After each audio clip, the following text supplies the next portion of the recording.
반갑습니다. 사랑하는 자인 제일교 성도 여러분, 지난 한 주간 또 은혜 가운데 여러분 잘 지내셨습니까?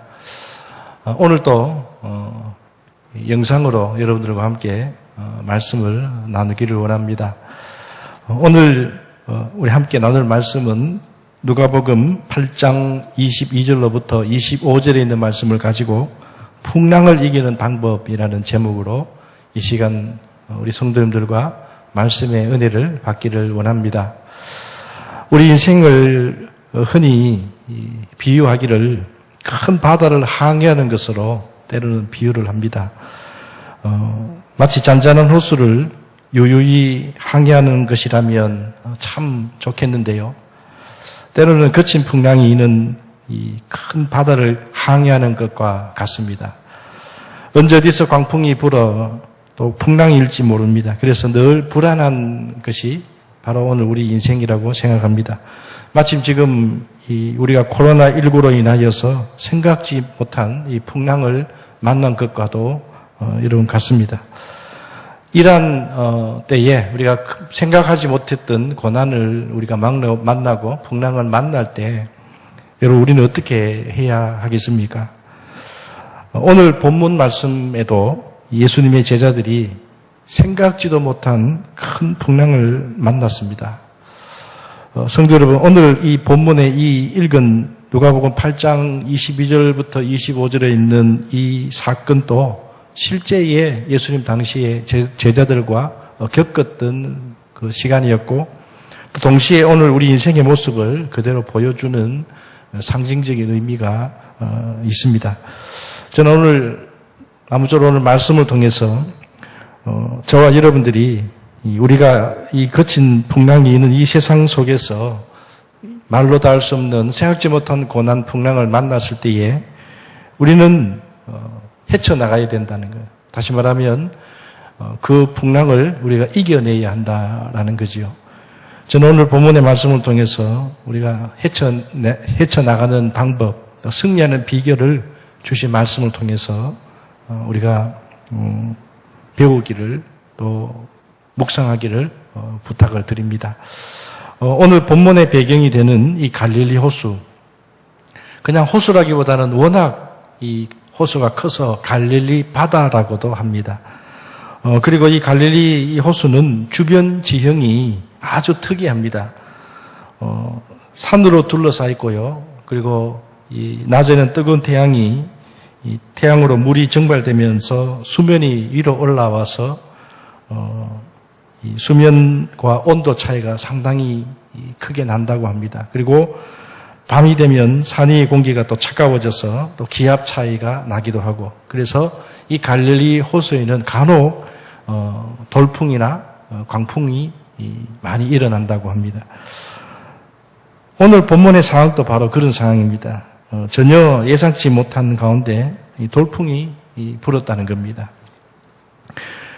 오늘 누가복음 8장 23절 하반절 말씀에 보면 마침 광풍이 호수를 내리치매, 우리 인생이 그렇습니다. 미리 예상할 수 있으면 그나마 우리가 대비할 수 있을 텐데 갑자기 이런저런 고난의 광풍이 불충격처럼 불쑥불쑥 닥쳐와서 큰 풍랑을 일으킵니다.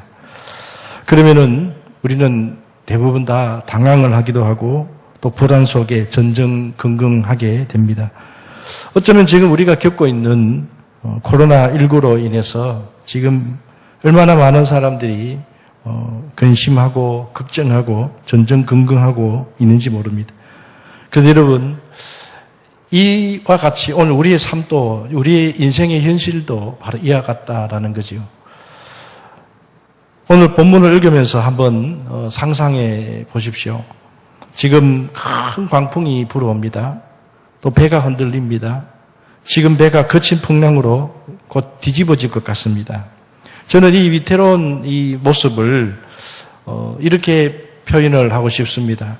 풍랑 속에 작은 조각배 하나, 이런 풍랑 속에 이 작은 배. 저는 이 모습이 오늘 고난 중에 있는 우리 인생의 모습이 아닌가 생각을 해봅니다. 네덜란드의 유명한 화가 렘브란트가 아주 오래전에 그린 성화 그림이 하나 있습니다. 그 그림의 제목은 갈릴리 바다의 폭풍이라는 성화의 그림입니다. 아마 여러분들도 이 그림을 보신 분들도 많이 계실 겁니다. 교회 달력에 보면 이 그림이 많이 그려져 있기 때문입니다. 잠시 사진으로 여러분 한번 영상 속에 사진으로 한번 보시면 좋겠습니다.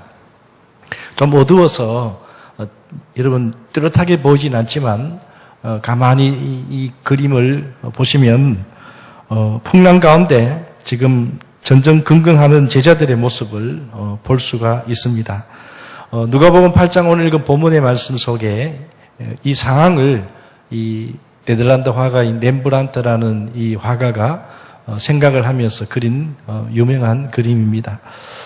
그런데 중요한 것은 이 그림에 이 배에 지금 예수님의 제자들만 있었던 것이 아니다는 겁니다. 예수님도 함께 그 배에 타고 계셨다. 오늘 읽은 누가복음 8장 22절 말씀 속에도 제자들과 함께 배에 오르셨다고 말씀하고 있기 때문입니다. 이처럼 예수님이 탄 배도 풍랑을 만나듯이 오늘 우리가 하나님의 자녀라고 해서 고난이 면제되는 것이 아니다는 겁니다.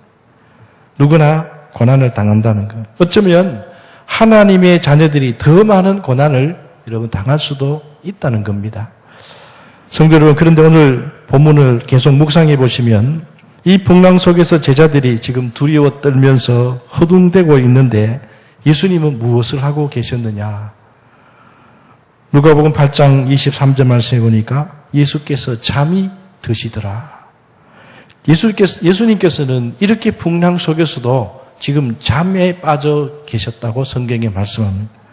지금 돌풍으로 인해서 배에 물이 들어와서 난리가 났으면 우리가 생각할 때는 예수님께서 벌떡 일어나셔서 제자들을 도와주는 게 여러분 옳지 않습니까? 그런데 예수님은 지금 주무셨다. 어떻게 보면 이해할 수 없는 것 같지만 그러나 성도 여러분, 예수님께서 제자들이 깨움으로 예수님께서 깨어나셨지만은 사실은 예수님께서는 이미 알고 계셨고 이미 제자들의 모습을 보고 계셨다. 지켜보셨다는 겁니다. 예수님은 이미 제자들을 도우시려고 작정하고 계셨다는 겁니다. 다만 예수님께서 그냥 주무시고 지켜보신 이유는 제자들의 믿음을 보시기 위해서, 제자들의 믿음을 훈련하길 원하셨기 때문에 주님께서는 가만히 지켜보셨다는 것입니다. 그렇습니다. 하나님의 자녀된 우리에게 하나님은 항상 이런 관심과 집중을 가지신다는 겁니다. 그 누구보다도 많은 고난을 당했던 우리가 잘 아는 다윗도 이렇게 시로 고백한 말씀이 있습니다. 시편 34편 19절 말씀이 보면 의인은 고난이 많으나 여호와께서 그의 모든 고난에서 건지시는도다. 여기서 의인이라는 것은 무엇입니까? 우리가 잘나서 의인이라는 것을 말씀하는 것이 아닙니다. 하나님의 자녀된 것이 하나님으로 통해서 우리는 의인이라는 칭함을 받았다는 거예요. 여러분 얼마나 감사한 일입니까? 하나님의 자녀로 칭함받은 의인. 의인은 고난은 많지만 그러나 여호와께서 그의 모든 고난에서 건지셨다. 건지신다. 시편 34편 15절 말씀에 여호와의 눈은 의인을 향하시고 그의 귀는 그들의 부르짖음에 기울이시는도다. 마치 엄마가 아기에게 혹시라도 무슨 일이 생길까 봐 지켜보고 귀를 기울이는 것처럼 우리 하나님도 오늘 하나님의 자녀인 우리에게 항상 관심을 기울이시고 계신다. 특히 고난과 풍랑 속에 있는 우리를 그냥 주님께서 지켜보시는 것만이 아니라 집중해서 보신다. 여러분 이 사실을 꼭 믿으시길 바랍니다. 그러므로 지금 우리 모두가 코로나19로 어려움을 당하고 있지만 반드시 하나님의 기쁘신 뜻이 여러분 계신 줄 믿으시기를 바랍니다. 또한 오늘 우리가 본문 말씀을 통해서 깨닫는 것 중에 하나가 무엇입니까? 주님은 제자들이 예수님을 깨우고 도움을 요청하기를 기다리고 계셨다는 겁니다. 여러분 무슨 말입니까? 주님은 우리를 그냥 도우실 수 있지만 우리가 도움을 요청하는 것을 원하신다. 지금도 마찬가지입니다. 주님이 다 하실 수 있습니다. 그러나 주님은 기도로 도움을 요청하기를 원하십니다. 신앙은 주님과의 관계입니다. 일방적인 것이 아닙니다. 상방간의 관계라는 거예요. 우리가 말씀을 사모하고 주님을 찾을 때에 주님께서 주님을 찾고 말씀을 사모하는 성도에게, 자녀에게 주님께서도 은혜를 주시고 그 말씀에 귀한 은혜를 우리에게 허락하신다는 거지요. 다윗의 고백 가운데 시편 34편 17절에 이렇게 전가합니다. 의인이 부르짖음에 여호와께서 들으시고 그들의 모든 환난에서 건지셨도다. 하나님이 우리를 보고 계시지만 부르짖어 기도하기를 바라신다. 기도하기를 원하신다. 도움을 요청하기를 원하신다. 깨어 흔들어서 도움을 요청하기를 원하신다. 주님은 기도하는 자를 통해서 그의 기도를 들으시고 응답하신다. 여러분 이런 차원에서 예수님도 제자들이 지금 예수님을 깨워 예수님께 기도하기를 기다리고 계셨다는 겁니다. 본문을 계속 읽어보면 제자들의 행동이 어떻게 변화되어 가는지를 여러분 보실 수가 있습니다. 그들이 처음에는 자기들의 경험과 실력으로 그 풍랑을 이겨보려고 했습니다. 그러나 계속 물이 불어나고 배가 흔들립니다. 이제는 배가 뒤집히거나 가라앉을 위기 상황입니다. 죽음의 공포가 엄습해 옵니다. 거친 풍랑 앞에서 그들은 아무것도 아니었습니다. 여러분 우리 인생이 바로 그렇습니다. 평소에는 근사해 보입니다. 그러나 광풍이 닥쳐오면 아무것도 못하고 아무것도 아니라는 것을 깨닫게 됩니다. 재력이 있고 권력이 있고 여러 가지 능력이 있어도 별게 아닙니다. 지금의 코로나19라는 질병이 닥치고 재난이 일어나고 이런저런 풍랑이 닥쳐오면 우리는 속수무책이라는 것을 우리는 깨닫게 됩니다. 한계에 부딪히고 절망에 빠지게 된다는 뜻입니다. 스펄전 목사님이 이런 말씀을 하셨습니다. 인간의 마지막은 하나님의 시작이다. 우리가 할 수 없는 한계, 우리가 할 수 없는 것이 곧 주님의 시작이다. 여러분, 하나님이 일하시는 시간은 언제냐? 우리가 한계를 느끼고 우리의 모든 것을 하나님 앞에 맡기며 하나님께 도움을 요청할 때 하나님이 일하신다는 겁니다. 제자들은 인간적으로 생각해서는 처음에는 단순히 자기들 이 문제를 해결할 것 같았습니다. 그러나 큰 풍랑 앞에 아무것도 할 수 없는 연약한 존재라는 것을 그들이 깨닫게 되니까, 죽게 되니까 그제서야 주님을 흔들어 깨웁니다. 누가복음 8장 24절 상반절에 보니까 제자들이 나와 깨어 이르되 주여 주여 우리가 죽게 되었나이다. 그때 예수님께서 어떻게 해주셨습니까? 이어서 하반절 말씀에 보면 예수께서 잠을 깨사 바람과 물결을 꾸짖으시니 이에 그쳐 잔잔하여 지더라.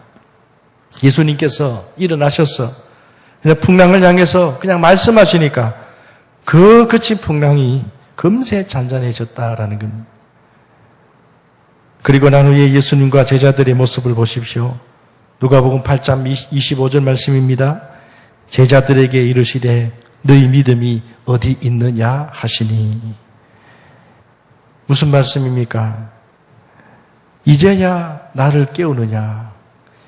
이제서야 기도하느냐?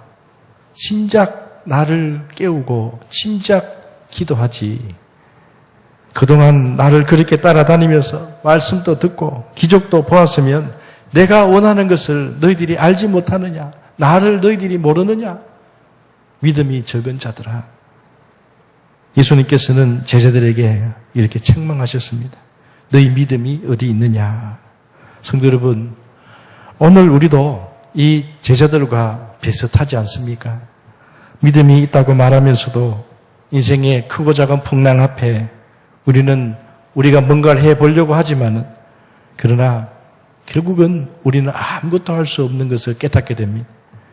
그러므로 오늘 성경 말씀을 통해서 이제는 문제가 크고 작든 처음부터 우리는 주님께 나와서 주님을 흔들어 깨워서 기도하며 부르짖을 때에 주님이 일하시고 주님이 도와주시고 또 주님이 그것을 원하고 계신다는 사실을 여러분 믿으시기를 주님의 이름으로 축원합니다.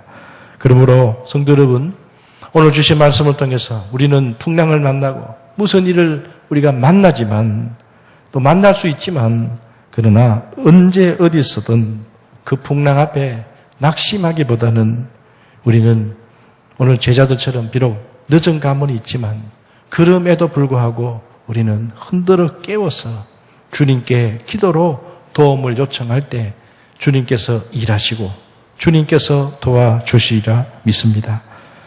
말씀을 정리합니다. 사랑하는 우리 자인절교회 성도 여러분, 저는 오늘 이 말씀을 통해서 우리 자인절교회 성도님 모두가 정말 하나님 말씀 앞에 더 가까이 나아가기를 진심으로 바랍니다. 지금 우리는 코로나19와 싸우고 있는 중입니다. 상당히 어려운 가운데 있습니다. 그러나 여러분, 이 코로나도 반드시 하나님이 뜻하신 계획이 있는 줄로 압니다. 풍랑 앞에 우리는 지금 서 있습니다. 오늘 큰 풍랑 속에 전전긍긍하고 있는 제자들의 모습처럼 바로 오늘 이 시대도 우리의 모습도 오늘 이와 같습니다. 그러나 여러분 명심하십시오. 기억하십시오.